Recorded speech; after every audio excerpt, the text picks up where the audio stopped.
Welcome to Six Tackles with Gus. Looking at Indigenous round this weekend. Great celebration for the game, and the great news is the weather has dried up a little. Gus, welcome. Matthew Thompson, how you doing? I'm well. You been in a blue or something? No, I've had another eye operation. My second one. New bionic eye. Oh, good. To go with your bionic, everything else. Yep. How you pull up, all right? Yeah, a little bit sore today. A bit sorer than the first time. And the vision's taking a little bit longer to kick in, but I'll go and see the doctor later this morning and it'll be okay. See if you can be past fit to play this weekend. Makes a huge difference. Massive difference. Very good. Very happy with the first one, so hopefully the second one's just as good. We're here thanks to Tab, of course, great supporters of this podcast, Six Tackles with Gus, and we have plenty to talk about today. Of course, Indigenous round. We'll get Gus's top 3 Indigenous players for the Ampol Power Surge. That'll be interesting. I know one of them. He talks about him regularly. Used to coach him, a real wizard, this bloke. Trainer gate. Everything's something gate, isn't it? Gus made his thoughts clear on the Panthers trainer situation on 100% footy on Monday, but we'll see whether he's revised his stance somewhat. The Tigers have been fined, and we've got some very sad news over the course of the last week. Rugby League legend Sam Backo passed away in hospital after a 3-month battle with a tropical soil disease and complications related to an ongoing heart condition. Very popular player. Champion Queenslander, played for Australia, of course. But not just a cult hero in rugby league, but also somebody who worked tirelessly for Indigenous causes. And his mother, in fact, was a renowned Indigenous rights activist. So a larger-than-life character who contributed to society on a number of levels. A very sad loss for the game, Gus. Sam Backo, yes, he was. He was a good player, good bloke, really good bloke, very, very popular. Late 80s there, I think he played Origin football for Queensland. He was man of the match in 2 Origins in a row in State of Origin. He scored a try in 3 tests in a row. Wow. In 1988, which I think was the bicentenary test year. England came out to Australia and Sam Backo scored a try in each one of those games. He toured in 1989. Very, very popular player. I played against Sam and I coached against him and extremely popular with his teammates. He played 160-odd games, Sam, for the Raiders, and tremendous man. Now, on the field over the weekend, a couple of the big guns got knocked over. Surprisingly. Yeah. Well, pretty much the top order has struggled all weekend. There were some that were beaten and there were some that probably could have been beaten very comfortably. So, yeah, it's just where the competition is at the moment. And, all form is but fleeting. You've got to keep turning up every week. Otherwise, things can go wrong. I think the outsiders appreciated the wet weather over the weekend. What about down in Wollongong? Yeah. Man. Yeah. The wind was howling. Awful. Wet weather's like that. There is a strategy and a time-honoured strategy to playing in wet weather and using wet weather to your advantage. And that's why they call it a leveller, because it's, when you go into a wet weather game, if you just try to play or implement your normal football, it's probably not going to work anywhere near as effectively. And generally, the underdog plays or uses the wet weather better to its advantage. It's just how it's always been.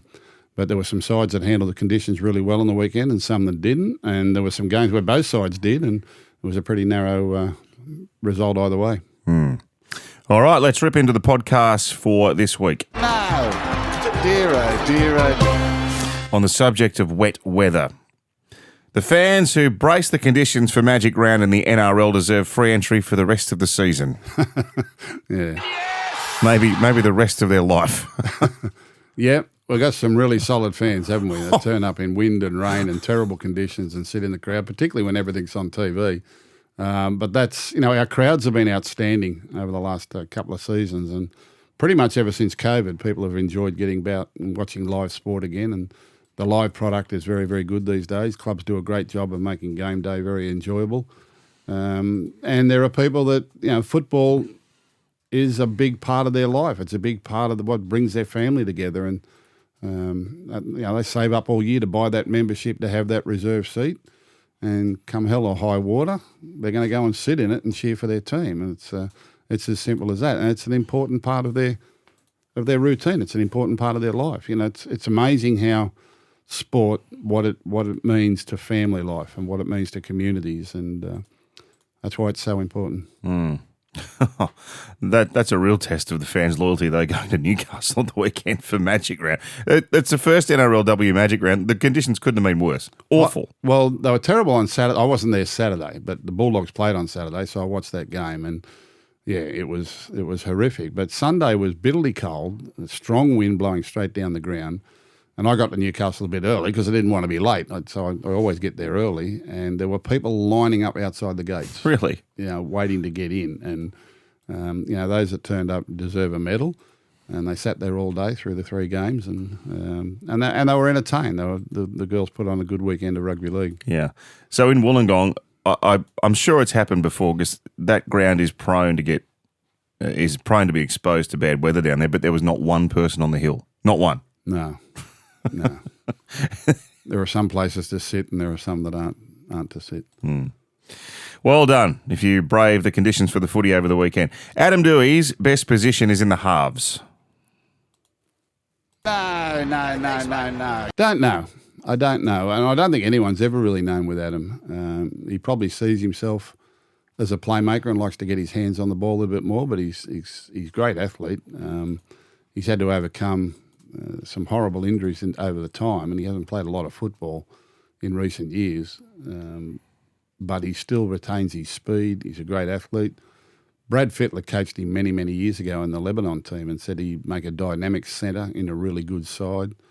But he's got experience now, so I suppose, once you've got a little bit of experience and you've got that athleticism and you can kick and you can pass, you can survive in the halves. Whether or not he would make a fist of it week in, week out, I don't know. Whether or not he's a game manager or what you're looking for in a halfback, but he could well go that way later in his career. Experience is a great thing in that.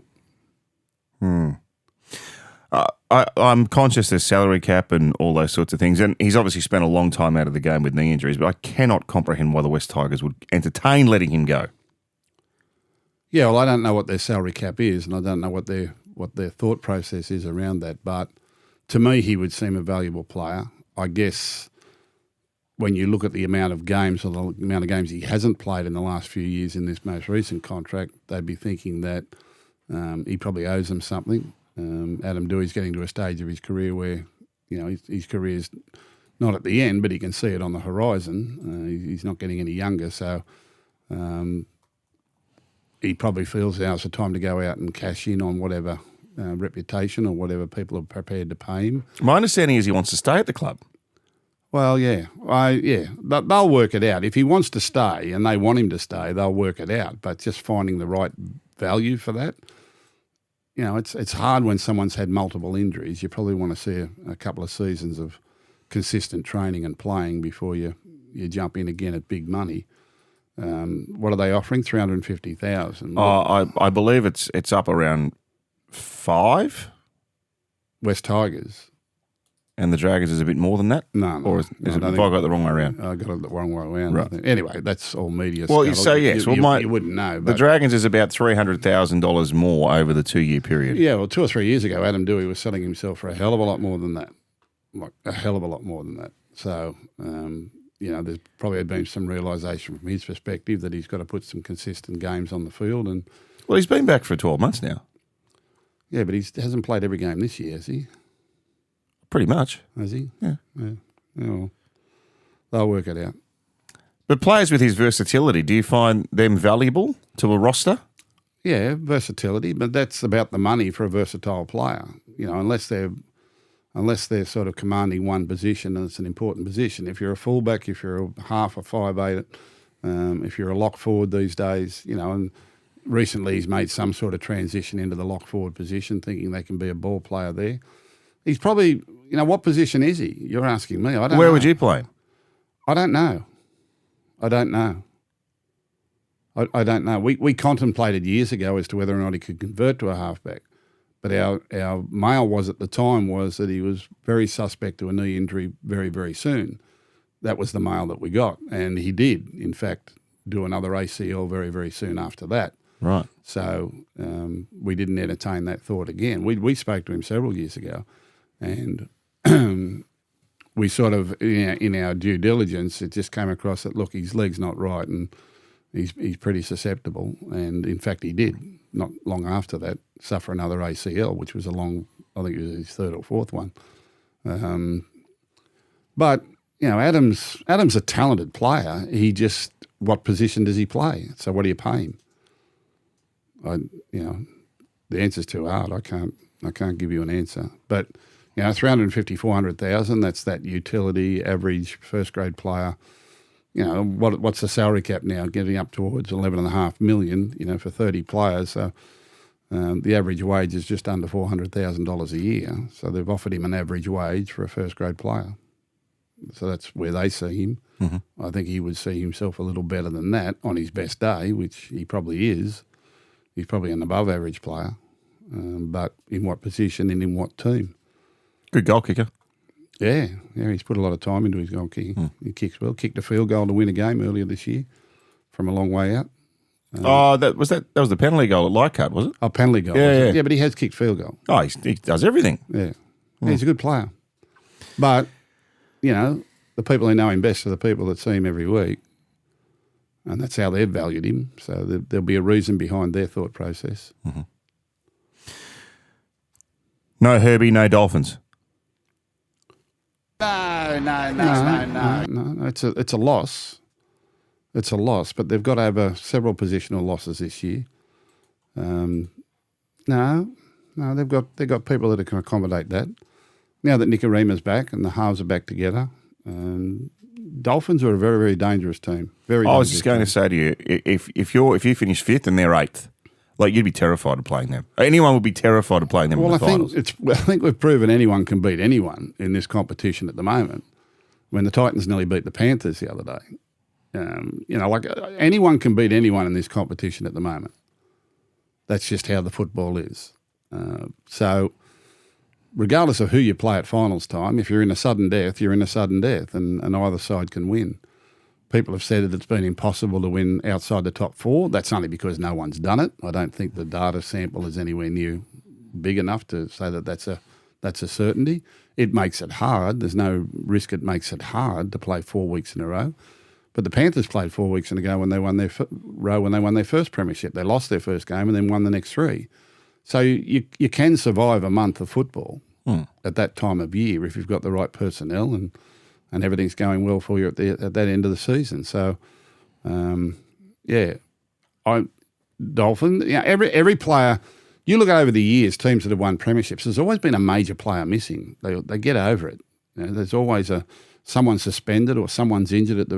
That's what being a championship team is all about. And I think Herbie Farnsworth is a great player. We know he's a great player. He's back round 27 , by the way, so he's not gone for the year. Yeah, so he's back for the finals. It's only a hamstring. I mean, he hasn't had it amputated.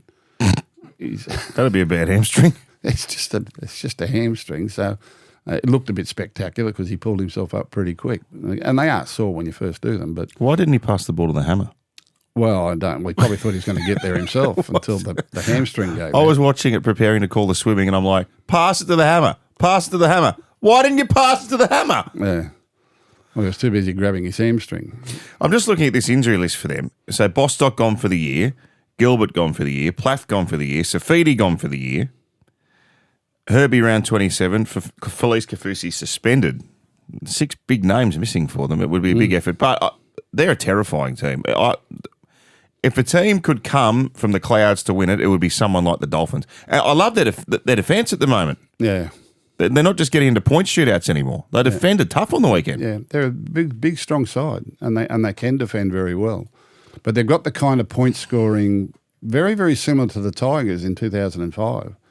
The most of the time, the best defensive teams win the competition. That's been shown throughout history. But I maintain the best defensive teams are because they're very constructive with their offense. They're very it's not just one or the other. But if a team could just win it on sheer attacking talent, it could be the Dolphins. They have a good month. They can certainly rack up points where some other teams struggle a little bit. But at the start of the year, was anyone expecting the Dolphins to win the competition? No. I don't think anyone in their right mind would have said that. But, it's got to a Especially position. if they lost their first 4 in a row. Yeah, well, you get to the end of the season and everyone's in form. Well, everyone's a chance. History shows you've got to be in the top 4 for the last 20 years or something, but someone will do it. Someone will win it from outside the top 4 eventually. And once that barrier they said they couldn't run a 4-minute mile many, many years ago. They wrote articles. They wrote medical journals about the human body couldn't run a 4-minute mile. Back in the they did. They wrote medical articles that it was impossible for a human being to break 4 minutes for a mile until someone did it. Got breaking news for them. And as soon as someone did it, 30 people did it in the next 18 months. I mean, it's just ridiculous. Once you break that barrier, anyone can do it. Someone will win from outside the top 8 eventually. But will it be this year, Gus? Could be. It looks like the kind of year where it could happen. It could do. Could well do. Yeah. Especially when you consider, we don't know who's going to finish in 4th here, but Penrith or Brisbane or the Dolphins, whether the Sharks can win or not, I don't know, but they're likely to, if they're the teams most likely to finish outside of the 4. Like that's pretty heavy artillery. Look at the football on the weekend. The Raiders got beaten by the Dragons, who are not in the 8. The Storm could have easily been beaten by Parramatta, who going through some late season resurgence. Bulldogs were beaten by the Tigers. Warriors were beaten in the last minute by the Dolphins. Correct. Panthers could have easily gone down to Titans, who are running last, and Panthers, people are fast approaching to be the favourites in the competition. So anything can happen in this competition, really. The cream will rise to the top eventually at the end of the season, and those that are very, very good at finals football will probably pave the way. But in this competition, anything could happen in the next few weeks. I mean, we've still got 5 rounds to get through. There's 5 games to be played, and there's some big games coming up for a lot of teams. I wouldn't be writing anyone off at this stage. I'm glad you mentioned the Titans because I'm wanting to ask you whether Jaden Campbell should have been allowed to take the kick again. No. No. Why? He wasn't in the process of kicking it when the bloke ran in his way. I find this the greatest beat-up of all time. People get obsessed about trainers on the field. It was an honest mistake for that gentleman. I mean, he's not a footballer. It's an honest mistake for that gentleman. He ran the wrong direction. Okay. Does it matter if it's an honest mistake, though? Yeah, but it does. All right, okay. Look, what happens? What happens at the golf when someone snaps a camera in the crowd and they stop or they pull up, or the wind changes and the fella changes? The fella decides to go back and start all over again. Young Campbell was able to restart his routine to try and kick the goal. Now, if he'd have kicked the goal and Titans had have won the game, do you think we'd be hearing about this again? Not in your life. Possibly. No, you wouldn't. Not in your life. Not in your life. If Campbell kicks the goal and Titans win the game, and even if he doesn't kick the goal and Titans win the game, we don't hear about this. I think it's such a ridiculously overreaction. Well, your comparison with the golf, I get it, but that's not a participant within the game who's putting another player off. He didn't stop him from kicking them. In rugby, they run out and try and stop him to kick the ball. Yeah, but they're allowed to do that. Yeah, but I'm saying, he got in the way. He didn't realise it. He waved, sorry, and ran the other way. Honestly, all he had to do was reset himself and kick the ball. But all this rubbish now, the fans go off and then, everyone reacts to it. I find it honestly the biggest beat up of all time. I just don't understand the obsession people have with trainers. I've never understood it. I've never really understood it. But we react to it. It's a hefty fine, $50,000. Well, the fine is hefty. Watching that, I found it very strange that the only time the trainer got in the way was when they were kicking that goal at the end of the game that could have won them the game. What do you mean? I found it peculiar that I found it peculiar that it was at that time that you're reading too much into. What do you think he was going to try and stop the kick? Is that what he was trying to do? I don't think that was ever on his mind. I don't think that matters. I don't think it was ever on his. Well, I don't think it matters if it's on his mind or not. You put him off. Yeah, I think the whole thing's even stupid to talk about. Honestly, I find it the biggest overreaction of all time. I really do. And if Titans had won the game, we wouldn't be hearing about this. Okay. We wouldn't be hearing about this. And it didn't stop Jaden Campbell kicking the goal. He wasn't kicking the goal when he ran in front of him. Maybe then the referee could have said, all right, well, you balked him, we go again, maybe. But he was able to reset. He was able to set himself and then have his kick and goal, and he missed it. Do you find it odd that the Panthers have got a history of trainers playing up? If they really want to look, trainers, you can find trainers for lots of things if you really want to look, if you think what they're doing is illegal. But Like what? all sorts of things. They're on the field all the time. I think that annoys people. Do you not have a problem with that? No, I don't have a problem. I don't even watch it. I don't know why the fans do it, and it's usually the losing fans that whinge. It's the losing fans that whinge. I mean, I don't know what – well, fans can whinge. They pay their money. But in all honesty, I have never understood the overreaction to trainers' involvement on the field. As long as they're not tackling someone or picking the ball up and running with it, which Alfie Langer is – Alfie got in the way. Alfie used to get in the way all the time. Well, they're going to get in the way. Referees get in the way. You know, like it's not – it's going to happen eventually if all those people are out on the field running around. But the bottom line is they don't do it deliberately, and they're not hurting anyone, and they're not helping anyone. I think it's a total – I could never understand people's obsession with trainers on the field and where they're running and what they're not doing. And they're around that much. The players don't even see them. The players don't even care about it. I said to Nico Hines the other night, he was our guest on 100% Footy, I walked in, I said, if a trainer ran in front of you just before you're about to kick a goal, would you care? He said, no. I said, what would you do? He said, I'd just reset and kick the goal. It's not a big deal, but someone decided to make it a big deal. And I still maintain, if the Titans win, we don't hear about it. If he kicks the goal, we don't hear about it. And people suggesting that the Panthers trainer did that deliberately or it was some sort of ruse to put the player off, ridiculous. Absolutely ridiculous. So you can say it's a bad look. What do you mean it's a bad look? What are you trying to make out of this? I'm not. I'm trying to put to you the contrary you keep pressing position. the point. I've told you my point. I think it's the greatest overreaction of all time. Why do you keep pressing the point? Oh, no, I don't know why people worry about trainers. Okay. No wonder you got the blue at the pub. And I'll tell you this, you've never mentioned trainers to me once before in all the time I've known you, but suddenly it's a big issue this week? Well, why are you suddenly getting on the bandwagon with it? Because it's on the rundown. Yeah, well, that's right. So stop pressing me on it. I think it's an absolute ridiculous situation. I don't know people's obsession with training, and I think it's a huge overreaction. Okay, the NRL has issued the West Tigers with a breach notice this morning after some of their players gave Canterbury the quad. I think that's how I say it. I apologise if it's not entirely correct. Which Are these really the things we need to be talking about in rugby? We can talk about whatever you like. Well, why are we talking about all this rubbish? There was some great football played on the weekend. Oh, absolutely. Why are we talking about all this rubbish? Well, there's been a breach notice issued to the Tigers. So Brent Naden's been fined, I believe, and some others have been given a warning. But did some of the Canterbury players find that offensive? I don't know. I haven't asked. But, you know, I'll tell you what, I hate all the post-try celebration stuff. I hate the way we encourage it and I hate the way we promote it. I hate the way that we promote the way the players react to the fans. When you score a try, celebrate with your teammates. You know, I don't like all that. But if you want to promote all that and do all that, then you're going to get this sort of stuff. All right? So that's just my opinion on it. I don't like it. I don't like post-try celebrations. I don't like players running up to the crowd and celebrating with the crowd.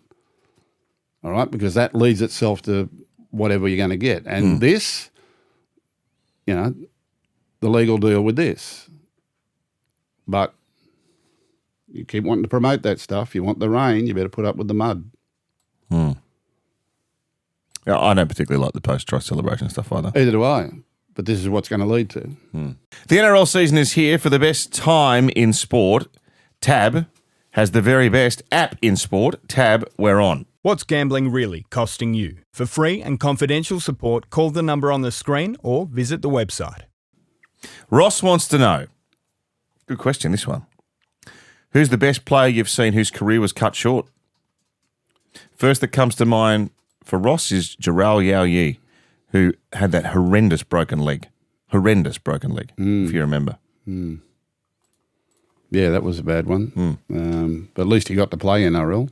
We've seen a lot of kids that never got through to the NRL that showed plenty of potential, like hundreds of them. You know, it's you don't get to hear about those ones, but the ones that played in the NRL had serious injuries. Yeah, it's unfortunate, but it's something you've always got a budget for. It's something, you know, we often talk to the players about, particularly the younger players, about their desire to be NRL players, and us insisting that they've got to use this time to get an education, to have a plan B in case they fail at rugby league or rugby league fails them, or injury cuts your career short, that you've got something else to go to. So it's always in the back of our minds that this is a possibility, and we work hard to get players to try and understand that there's no guarantees in life, there's no guarantees in football, and you've got to be prepared for what may happen after that. So, but to sort out individuals close to mine, I mean, we're still going through one with the Panthers, with the Bulldogs, with young Carl Oluwapu, who had a serious neck injury a couple of years ago, and for one so young to be faced with that prospect that, I hear he's back trying now to train and get to playing again. So I hope he's getting the best of advice. Danny, who is a Newcastle fan, clearly, Gus, wants to know what the ceiling is on Fletcher Sharp, who did a great job shifting from fullback last year into 5'8" this year, but he had that really serious injury. Was it a lacerated kidney, wasn't it? Mm. So he's gone for the year along with Kalen Ponga, but he's an impressive player. He is. First time I saw Fletcher Sharp playing, I think he was playing Harold Matts, like under 16s or 17s at the time. And I was sitting with our recruitment manager, Peter Sharp, and we were sitting at Newcastle, one of their suburban grounds, watching the Bulldogs play against Newcastle. And this long-haired fullback kept carving us up and scoring tries.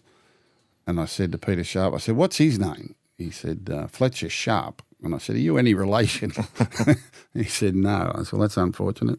And I've been watching him ever since. And back then he was a little kid. He reminded me a hell of a lot of Ryan Pappenhausen, the way he was playing the game, but extremely fast, great anticipation. He just bobbed up wherever the ball was.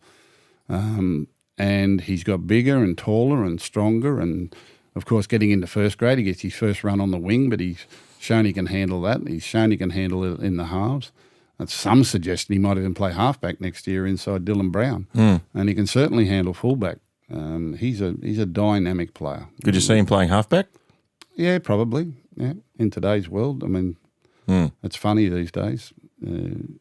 There are a number of players that can be manufactured into halfbacks. Whether they can be manufactured into game managers is another thing. But the halfback role is not as cut and dried as what it used to be many years ago. A bit like the Melbourne model. Yeah, pretty much like that. But Fletcher Sharp, there's no limit to what he might do in the game. He's a brilliant young footballer. You know how you've told us the Jimmy Jones story about Wendell Sailor and Butch Fatnauna? Yeah. Has Peter Sharp got an equivalent? No. No. He's been around the game for so long, Peter Sharp. Peter Sharp, yeah, he's worked in England. He's been around the game. Very, very popular character, very well known, very well liked. Great asset to our club. Love Peter. But he's never had a Wendell Sailor, Butch Fatnauna. I don't think anyone's ever had a Wendell Sailor, Butch Fatnauna moment like Jimmy. No. Too good. Luke wants to know if you think he backed plenty of winners, Jimmy. Don't worry. Of course he did. Yeah. Do you think the Eels can be a dark horse next season? Ask Luke. Yeah, of course they can. They're building nicely. Another couple of purchases, some younger fellas with more experience, and what they're doing at the moment. And they could have easily beaten the Melbourne Storm the other night. And as time goes on, while they get themselves into positions against good teams, they'll eventually start to close those out and win games. They've had a good win over the Broncos recently, so he's making giant strides. You cannot compare. Well, I mean, I think in round one they were down 46-6 at halftime against the Melbourne Storm. It was a completely different contest this time. He's doing a good job, Jason Rolls, and he's going about it the right way. And it'll take some time. It'll take some years to get them back to where they want to be and where they need to be. But he's making giant strides at the moment, which is good. Defensively, he's improved them 1,000,000% since the start of the year. Do you know what's noticeable about them? And I reckon this is a good indication of the trajectory of a team, is that there seems to be the belief is building in that team. It's so obvious. They've all bought into what they're trying to do, and they're believing every week that they're capable of doing it. You could sort of see it. I was talking to Cameron Serraldo about it earlier this year. Like, I was watching them with great interest because we had some young players that went across there too. Joash Papali and Jordan Samrani, Gideon Katonga were players that sort of left the Bulldogs to go across there. And I said to him, they're all good kids. They just need opportunity. That's what they needed. And he was giving them those opportunities, them and a few others in the Parramatta system. And I was watching him and I said to Cameron Sorrell, they're not far away from winning a game. They're not far away from beating someone really good. Their defensive movements look really good. And that was sort of leading towards the next couple of weeks when we were playing them, just to make sure that we were ready for them. And it was quite a competitive game as well. But it was only at the start of their run. They're even better than they were then. They're better than that now. But you could just see defensively they were starting to get better. In attack, they had a better system in attack. And even playing without Mitch Moses. Mitch Moses makes such a difference to them. But even playing without Mitchell Moses, the forwards were using the ball. They were passing the ball. They were looking to go down short sides. They were making mistakes, but they were doing the right things. You could just feel it. They weren't scoring tries, but you could feel it was going to come if they persevered and didn't get too dejected by it. And I think with his nature, they've been able to keep them on the right track and keep building their confidence and say, well, don't worry about the errors, just keep pushing ahead, believe in the system, trust the process, whatever they say. And Parramatta have done that, and they're very, very competitive at the moment. Both in attack and defence, they're improving immeasurably. So they've done a great job. It's a great example about the art of coaching there too with Jason Riles, because as you said, he's stuck with a team when things mightn't have been going right for him, but he's also left Dylan Brown out. I can't think of too many coaches who'd have a team that are in the second half of the ladder and would leave out a marquee player like that looking to the future. It's pretty courageous. Yeah, it is, and it shows he's putting the team before himself, which I think is really important, and this is in the best long-term interest of the team and the club, and that's what he's done. Dylan Brown's made his decision, and Jason Riles has chosen to move on, and I think he's got a very calm nature. He's also got he's had great development in coaching. He's taken his time before he's got this NRL appointment, and he hasn't gone into coaching NRL on his own until he was 100% ready for it and confident to do it. So he's comfortable in his own skin. He's comfortable in his philosophies. He's comfortable in the way that he communicates with players, and he's taken his time. And I think it's a credit to him. And he's been in a great system. He's been down there. He went down with the Melbourne Storm for a number of years. He played down there. He then came to the Roosters, which was a different dynamic for him, totally different style of coaching, totally different style of preparation in football. He said, but it was good. He went across and did some work with Eddie Jones in rugby. And these younger coaches do a lot on personal development and their communication skills. And then he went back to Melbourne. I think going back to Melbourne under the idea that when Craig Bellamy retired, he'd be the Melbourne Storm coach, but Craig just keep on. So because you won't let him retire. He decided that, we don't want Craig Bellamy's retiring. So he decided to take on, which was a big challenge, a very big challenge, particularly because he'd had nothing of it to do with the club himself. It's not as though he had any history there or any understanding of what's gone before him. And he's just gone there and very slowly and methodically gone about his business, and he's picked up some young players, and he's rewarded the players. I heard him interviewed a few weeks ago. He said he's rewarding the players that turn up every day and train well. So it's just not about loving football on the weekend. You've got to love it Monday to Friday, and you've got to be prepared to do the work. And he's rewarding players that put the effort in every day, because if they put the effort in every day, I'm more confident in what they're going to produce on the weekend. And that's a mindset that's very, very important in the culture of your club. So, and he's given young fellas an opportunity. And if they've made a mistake, he gives them an opportunity. He's not. There seems to be a relaxation about their team. They don't look stressed anymore. There are teams that look under stress with me at different times. The football looks under stress. The coach looks under stress. The players look under stress. Jason Riles has successfully removed the stress from Parramatta and got them on a long-term vision of where he wants the club to be. And, all power to him, and I hope it works out for him. Parramatta are a big club, and we need them to be successful. We need all clubs to be successful. Parramatta's been down and out for a while, so hopefully he can lift them. Question here from Wayne. Gus, I'm a Manly fan. After our success against Melbourne 3 weeks ago, I thought we were finals bound. What's happened since? Yeah, well, So since then they were beaten by the Bulldogs, but I thought that Bulldogs game was a really good game. I thought it was the first hour of that was semi-final intensity. The two clubs have a bit of history. They'd played each other in the finals last year, and I thought it was really high quality. Bulldogs went on to win fairly convincingly on the scoreboard, but it was only in the last 20 minutes where those points started to rack up.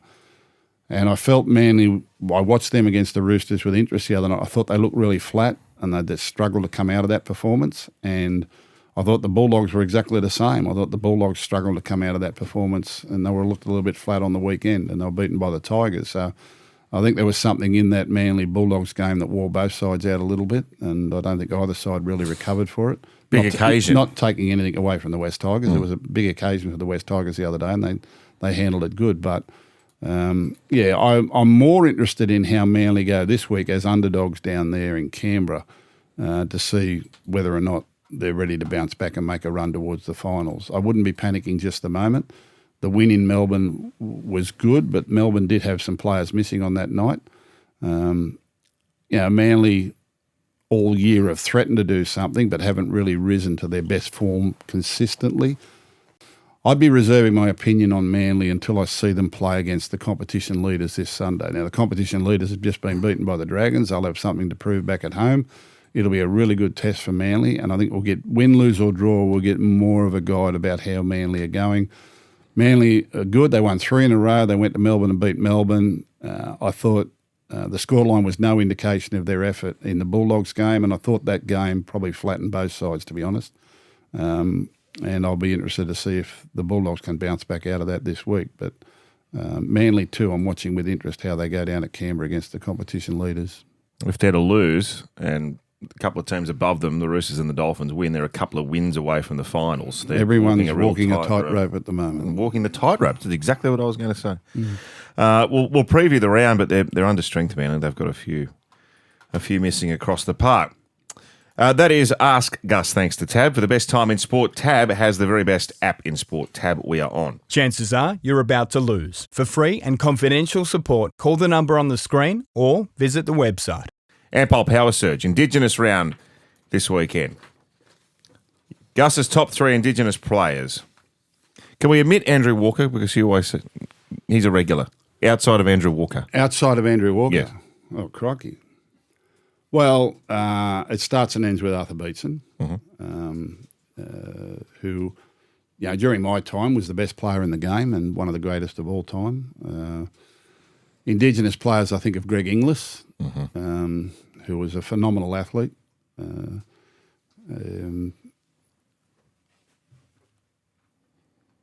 There are so many talented players, so many. Latrell Mitchell? I would say Jonathan Thurston would be my third. So Arthur Beetson, Greg Inglis and Jonathan Thurston would be my top 3. It's a reasonable list, isn't it? It's a fair list, isn't it? I spoke to you for our Stories of Origin podcast about Arthur Beetson, and you said to me at the time that when he was playing in the game, he was probably the best player of all time. Yeah. Yeah, I thought so. A lot of people don't realise that. I thought so. It's really funny. I was coaching the Roosters back in the 90s, and Arthur was our talent scout at the club. But you might not see Arthur for 2 or 3 weeks. He'd be off and gone in the bush, and he drove everywhere. Like he'd drive to Rockhampton and drive Seriously? back. Yeah, he drove everywhere. He drove everywhere, and he gave a lot of kids opportunity. And he always had kids, bringing them down to Sydney and giving them opportunity. And he was a wonderful old man.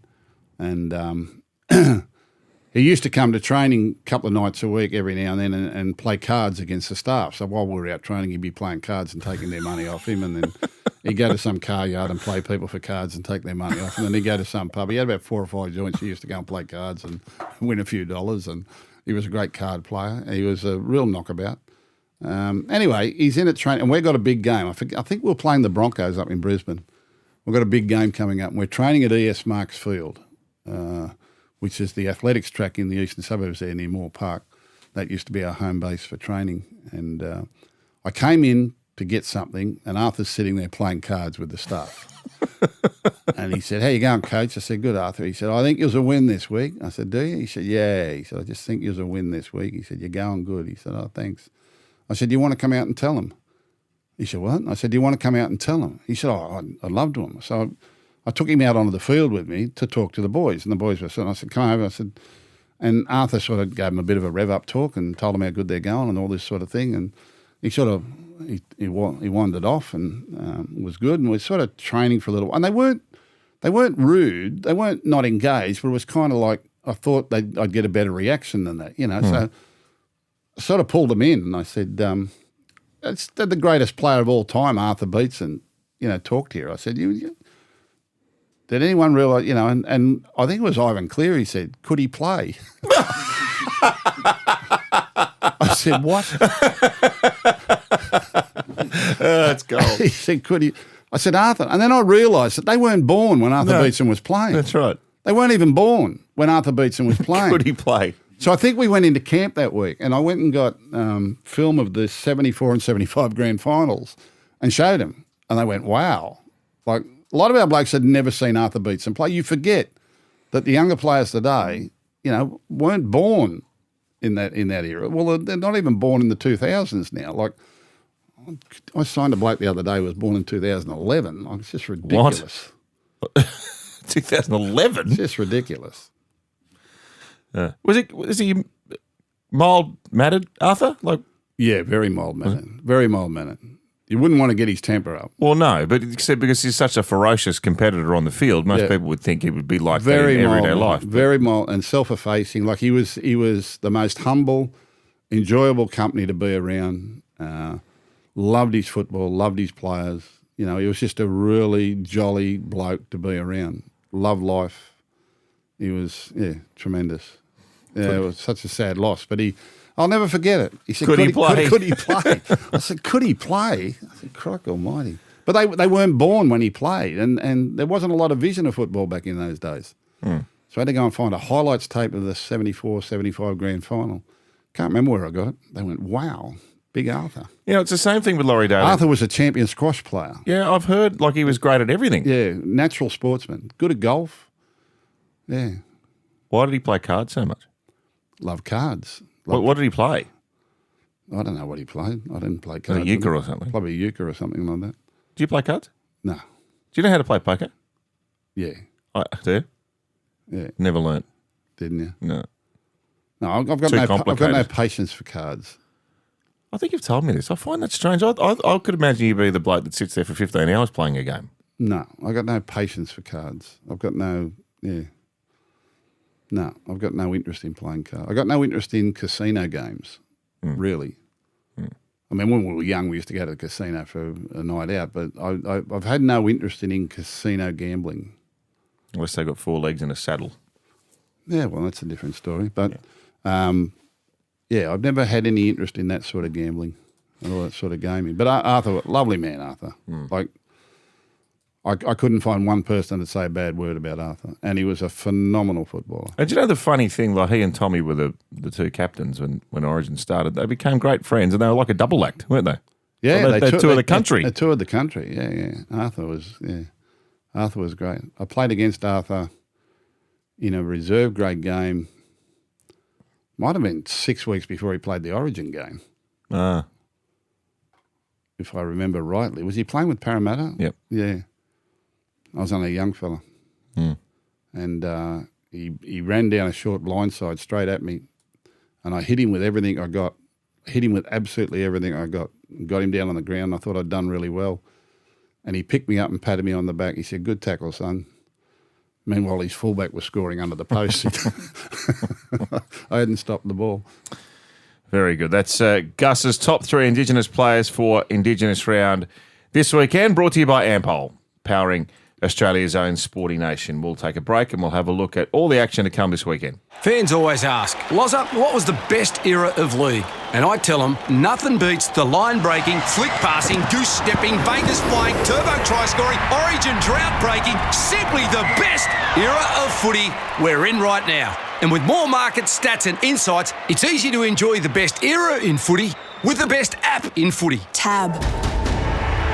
We're on. What's gambling really costing you? For free and confidential support, visit gamblinghelponline.org.au. NRLW round 6, every game live and free on 9 and 9 now. So the matchups this weekend for our treble on Saturday, Dragons Sharks, local derby in both the men's and the women's. Red v Jubilee this weekend, Gus. 12:45, that one. Then the Knights play the Tigers at McDonald Jones Stadium. They're back up there in Newcastle. Then the Bulldogs play the Warriors. Then Sunday, Titans, Roosters, Raiders, Broncos, Eels, Cowboys. You can hear more about those games in detail with Marley and Ruan with NRLW Weekly. Our preview for round 23, thanks to Tab. Thursday night footy down at Amy Park in Melbourne. The Storm are $1.50. The Broncos are $2.60 for an absolute blockbuster of a game. All right, for Melbourne, Maroons forward Trent Liero's back on deck after being rested last weekend. Ali McDonald might come back into the team. He's had a rib problem, hasn't played since round 18. He's on an extended bench. Now, I'm interested in this Broncos team, Gus, because all the talk was Selwyn Cobbo was on the way out of the joint, and Dean Mariner had been dropped for weeks as well. Well, they're both back into the lineup, and their back line is, well, it's a full-strength back line, given the way they started the year. Walsh, Cobbo, Stagg, Shibasaki, Mariner, Mam, Reynolds. It's pretty strong. Payne Haas is back from that infected leg to play against Melbourne, so that's a big in. But they have, of course, got Xavier Willison sidelined because of a broken arm. But two very strong teams and a great way to start round 23 down in Melbourne. Certainly is, and I have got absolutely no idea what sort of game we're going to get. I was thrown a couple of weeks ago when Storm played that 38-34 game against the Roosters up here in Sydney. And the Broncos are capable of anything, good and bad. These two teams play each other twice now before September. They play again in a few weeks' time. Do they? Yeah, Melbourne and Storm. So Storm and Broncos. So it's an important one so far as configurations for the top 8 or even Broncos appearing in the final. So I don't know. Either of these sides could win by 30. Wow. Okay. It's really hard to know where Storm is at the moment. Weather's good in Melbourne, by the way. No wet weather. Yeah, it was good when Manly beat them. Mm-hmm. I thought they were fortunate to beat Parramatta last week. I thought Parramatta did enough to win that game, and there wasn't much in it whatsoever. Where the Broncos had a big win on the scoreboard against virtually a reserve grade side. So it's hard to marry up the form. I don't know where the Broncos are at, and I don't know with the Storm. All you've got to do with the Storm, though, is trust the process and trust the coach. They're still sitting there in second position on the ladder. They've still got a chance of a top 2 finish again. They've known this way to the finals. They've known that they've got a tough draw heading into the finals all season, and whether or not he's just been getting them ready for this. I'm going to go with the Storm, but I've got absolutely no confidence in how this game's going to be played or who's going to win it. Mm. And it would not surprise me if the Broncos won by 30. It wouldn't surprise me if the Storm won by 30. So you don't think it'll be close? It could be close. You just don't know? I don't know. I just, honestly, I don't know. I don't know where they're at the moment. Mm. Yeah. I'm going to say Storm because it's tried and tested, but no result in this game will surprise me whatsoever. Great way to kick off the round. You'll see it on 9 from 7:30 tomorrow night. Early game Friday, Newcastle versus Panthers. Jake Arthur's going to make his debut for the Knights in the halves alongside Jack Cogger. Bradman Best has been named to return from a knee injury, while Isaiah Yeo is missing this week because of that shoulder. So Isaiah Papali'i goes to Lockley and Martin starts in the back row. Scott Sorensen is on the bench. No Yeo in the second half last week. No. And they leaked points like a colander. Well, he's one player that just hasn't missed any football for the last 5 or 6 years. They've kind of, all the others have had their different turns of being on the bench, but Isaiah's always there. He's been a mainstay of the side all the way along, and it looked as though he'd had some sort of subluxation of the shoulder on the weekend when they fell on him near the try line. Very awkward. He got up and played on, which is very like him. And I can remember years ago, he played with a shoulder injury might be earlier in his career, but he played with a shoulder injury all year that required surgery And then when the season was over, he didn't even have the surgery. He just trained on and played on again and never did. I'm pretty confident with that. Whether he had surgery some years later, I don't know. But he's very, very resilient and he can play with injury and he misses very, very few games. He plays 80 minutes. That's one of the elements. He's so underrated with his durability. Yeah. It's Newcastle are coming off the bye, aren't they? They are. Yep. And they too have been improving, and this is a stronger looking side. Obviously, no Ponga back, but Gagai's been making a good fist to fullback. Bradman Best is back, which is always important. Another halves combination again, Jack Cogger and Jake Arthur. So Ferdy Thompson, yeah. Well, there's enough there for Newcastle to give a good account of themselves, but Panthers, by all tests, were going to lose last week and found a way to win again. No Asai, but Nathan Cleary will take up the slack there and they'll get the 2 points again. They need them, so they'll get them. Panthers to win. Friday night footy, Canberra versus Manly, 8 o'clock kickoff, GIA Stadium in Canberra. The Raiders have lost once at home this year. That was to Canterbury back in round 10, and that was their last loss until they were beaten by the Dragons in Wollongong on the weekend. Now, for Manly, I mentioned they're under strength, vastly so. Lehigh Hopewadi, shoulder injury. Trbojevic, the fullback, after 5 games in the centres. Tommy Talau comes into the centres. Aaron Schopp joins the bench. Haven't seen him forever. Back rower, Ben Trbojevic is concussed, replaced by Michael Cheekham, who plays his first game of the year. And it's the same 17 for the Raiders, who have been very steady in their combination throughout the year. They have, and you'd expect a big bounce back from losing last week. That loss came out of the blue. Dragons can do that. Dragons are a very capable side. They should be better on the ladder than what they are, but they put their best foot forward the other night. And Canberra, it just looked like the loss they had to have. They couldn't get out of their own way the other night. They just kept fumbling their way towards a loss. Back at home, they'll be strong. You talk about Manly got a few out. I can't see where Tom Trbojevic going back to fullback and Tommy Talau coming in weakens them. I think it makes them stronger, if anything, and that's nothing against young Hopewadi. But Tom Trbojevic... he's looked a lot freer, hasn't he? He has. I'm very interested to see how Manly go. Very interested to see how they do this. They did go to Melbourne a couple of weeks ago and win.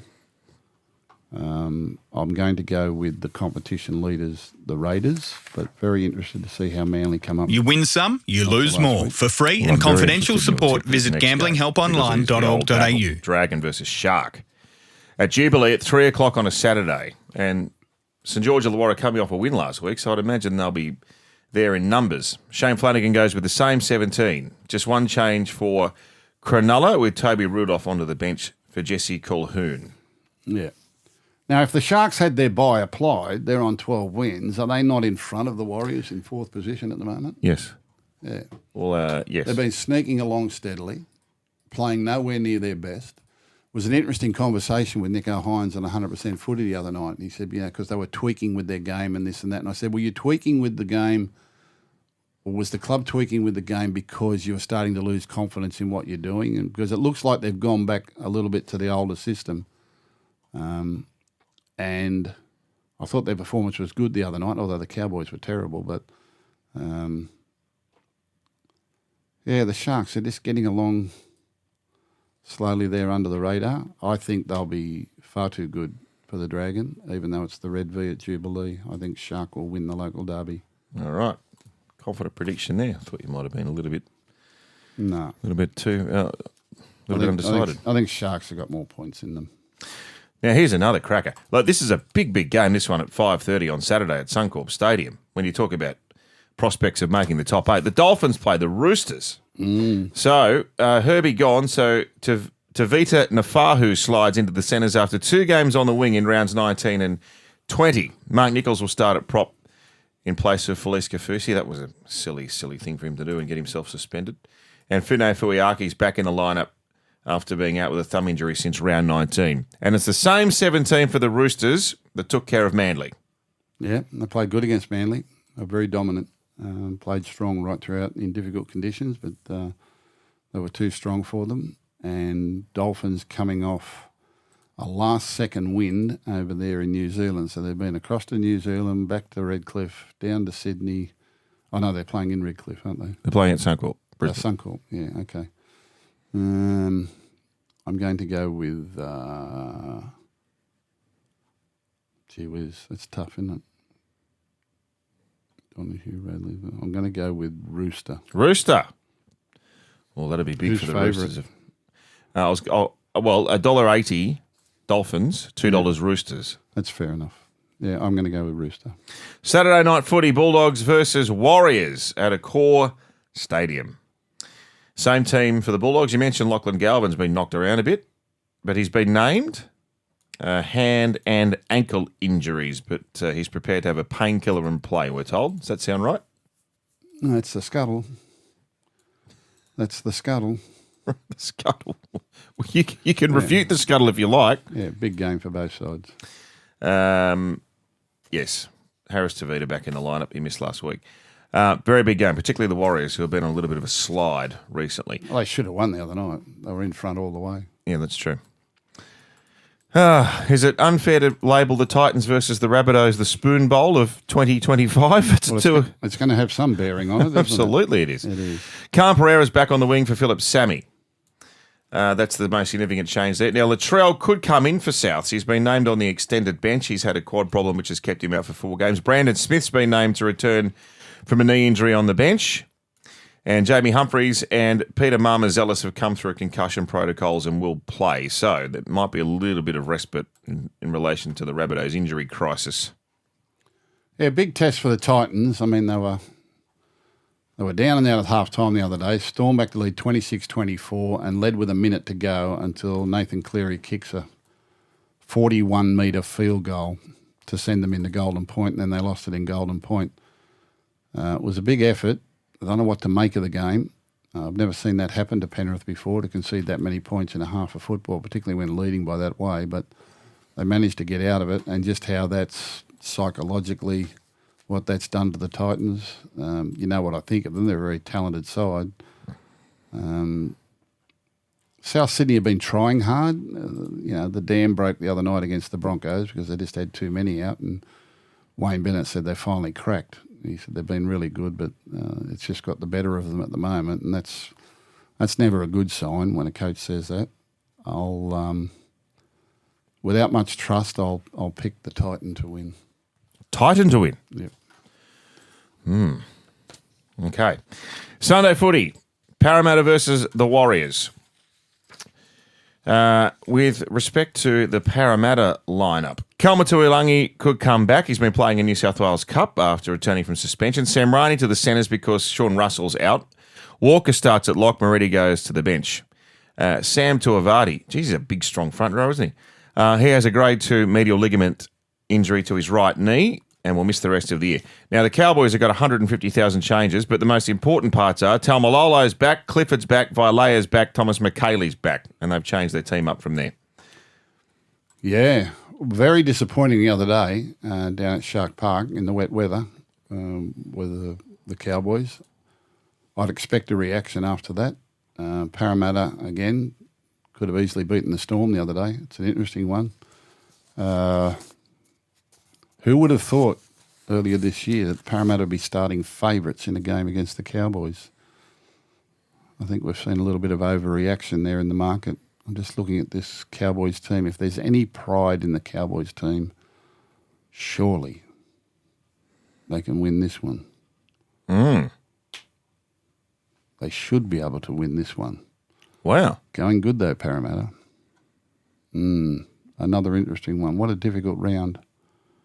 Absolutely difficult round.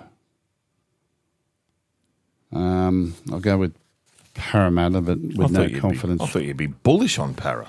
No, because the Cowboys went too bad to be true last week. Taumalolo's back. He's not going to cop that rubbish.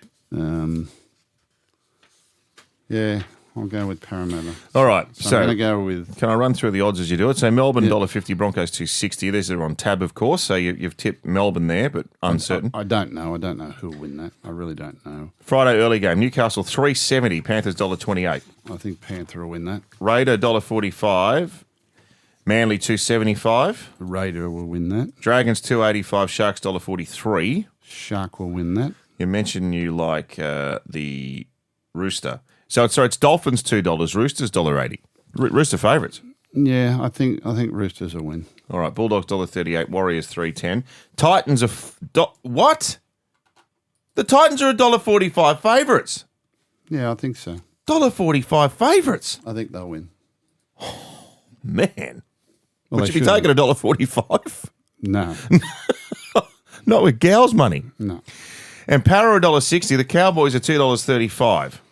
Yeah, I think that market's wrong. I think it's even money each of two. But I'll tip the Eel. Very good, Gus. Very good. I don't know what we covered today. We wasted our time talking about trainers and other things. So I'm going down to Melbourne, and it's been pouring rain for over a week here in Sydney. The sun finally comes out. I'm going to Melbourne, and it's probably going to bucket down when I get there as well. I've checked the forecast eagerly, and it's supposed to be nice and dry. So I'm looking forward to that game. I think it's going to be a belter, absolute belter. Yeah, could go either way. See you, mate. See you next week. Bye. That's Six Tackles. Thanks to Tab for another week. Enjoy the footy this weekend, and we'll talk to you next week.